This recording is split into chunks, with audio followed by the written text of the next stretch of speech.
Hari ini kita akan membahas langsung dua wajah layanan publik, tilang damai di tempat dan calo SIM versus e-tilang dan SIM online. Tujuannya jelas, layanan yang adil, cepat, dan transparan. Mari kita mulai dulu dari faktanya. Bad practice pertama, tilang damai. Cirinya, kontak langsung, pembayaran tunai, dan tidak tercatat. Dampaknya apa? Keadilan hilang, penerimaan negara bocor, dan kepercayaan publik turun. Bad practice kedua, calo SIM. Penyebab umumnya, antrian panjang, informasi tidak jelas, dan titik uji yang bisa dinegosiasi. Dampaknya, pemohon membayar lebih mahal, kompetensi pemudi pun diragukan. Yuk kita lihat dulu cuplikan video berikut.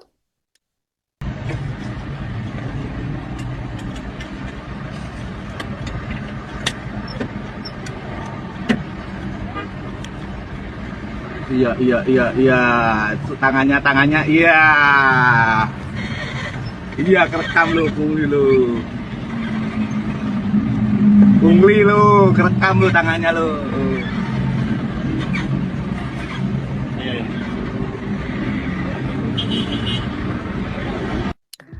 Nah, boleh nih kita dengar langsung pengalaman Mas-Mas di sini berkaitan dengan tilang dan pembuatan SIM. Silakan Mas Yusuf, ceritain dong pengalamannya. Iya, oke Mbak. Jadi saya pernah ya itu melanggar lampu lalu lintas, melanggar marka jalan. Nah, saya diberhentiin tuh sama polisi ya, yang sedang patroli. Nah, waktu proses pemberhentian itu nggak lama saya dikasih opsi mau langsung selesai atau nggak langsung selesai gitu. Jadi bisa selesai di tempat dengan membayar langsung ke petugasnya. Nah, saya juga bingung gimana ini karena saya juga keburu-buru dan segala macam. Jadi situasinya bikin kita hampir setuju gitu. Nah, itu yang mungkin ya nggak ada bukti pembayaran, tidak jelas kemana, berapanya, nego-nego di situ. Pernah juga urus SIM, ada tawaran bisa cepat asal ada tambahan gitu ya, nggak sesuai aturan. Nah, itu mereka menjanjikan bisa lebih cepat. Nah, kalau kita waktunya nggak punya banyak waktu, ya pasti kan akan tergiur gitu. Coba dibandingkan saat kena e-tilang. Kita resmi dapat notifikasi, ada buktinya, ada foto pelanggarannya, waktu, jamnya, tempatnya ya. Dan kita bisa bayarnya lewat langsung non-tunai, cashless. Itu menghemat dan juga memudahkan untuk mengetrack di mana pembayaran itu bisa masuk ke negara. Saya tinggal pilih bagaimana cara membayarnya. Begitu juga dengan bikin SIM. Sekarang kan sudah bisa online ya. Jadi saya tinggal daftar, pilih jadwal sesuai saya yang bisa, bayar, selesai. Kalau sesuai syarat, pasti kita dapat. Walaupun belum merata sih pelayanannya. Tapi semoga itu ke depan bisa lebih baik lagi. Oke. Gimana nih komentarnya dari Mas Taufik? Oke, terima kasih Mbak Jenny dan Mas Yusuf atas ceritanya. Jadi menurut saya e-tilang dan SIM online ini merupakan upaya untuk peningkatan pelayanan publik ya, agar lebih cepat, kemudian lebih transparan dan akuntabel. Dari sisi teknologi juga, e-tilang dan SIM online ini adalah langkah maju atas pengaplikasiannya di lapangan, langkah maju bagi instansi kepolisian khususnya, seperti itu. Saya setuju nih. Ini adalah sebuah langkah maju untuk perbaikan birokrasi ya. Namun sebuah inovasi pasti menghadapi hambatan dong. Apa nih Mas kira-kira hambatan yang akan sering ditemui? Oke, kalau menurut saya, 3 hambatan ya. Yang pertama adalah masyarakat sudah terlanjur terbiasa dengan cara lama, Mbak. Karena cara lamanya offline ya, jadi warga Indonesia khususnya yang sering mengurus itu pasti lebih dan akan selalu menggunakan offline gitu, karena cara lama itu tadi. Kemudian jaringan internet sangat berpengaruh di sini. Dan yang ketiga, sebagai orang awam atau orang yang belum paham cara baru itu, ya pasti akan kebingungan seperti itu. Nah, untuk solusinya, mungkin solusinya sediakan panduan sederhana, Mbak. Panduan sederhana, mungkin video singkat ya. Sekarang kan sudah zamannya media sosial, bisa mungkin buat video singkat tentang pelatihan atau tata cara penggunaan aplikasi itu gitu kan. Kemudian kalau untuk di lapangan ada petugas bantu gitu di lokasi untuk membantu masyarakat yang kesulitan dalam menggunakan itu. Kemudian yang terakhir tuh harus tampilkan biaya resmi, Mbak, karena kita tahu kan biaya itu tidak ditempel gitu, tidak ditempel entah di mana gitu. Harusnya itu ada supaya masyarakat yang datang untuk mengurus tahu, oh rincian biayanya segini.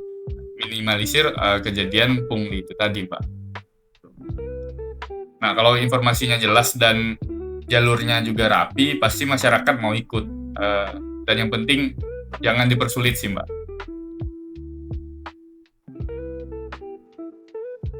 Tapi kalau dibahas lebih jauh ya, ini ada tantangan lain, Bapak-bapak sama Mbak sekalian. Tantangan utamanya tuh sebetulnya terkait dengan integrasi data antar wilayah, kemudian keamanan siber dan literasi digital masyarakat.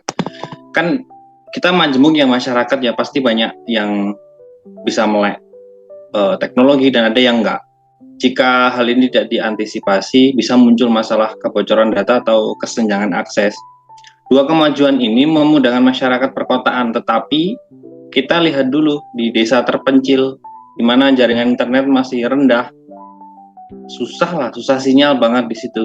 Jangan sampai kebijakan ini justru memperlebar jurang pelayanan publik, yang ada nanti justru makin banyak nih calo-calo atau oknum-oknum yang memanfaatkan gap ini. Mungkin begitu, Mbak. Nah iya, betul sekali ini Mas Rizal. Seperti kayak di wilayah saya juga masalah sinyal sering nggak stabil ya. Jadi layanan offline tetap penting dan tidak bisa dihilangkan gitu aja. Harapan kami ya, inovasi ini tidak hanya menekankan digitalisasi, tapi juga dibarengi penguatan infrastruktur dasar, biar nanti masyarakat di desa bisa merasakan manfaat yang sama.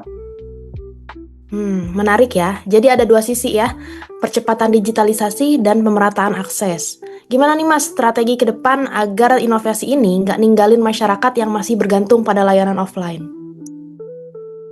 Kalau menurut saya, solusinya adalah pengembangan sistem hybrid ya. Artinya ini sistem atau sidang tilang ini bisa diurus secara online. Tetapi tetap ada backup layanan manualnya begitu. Jadi ada offline dan online.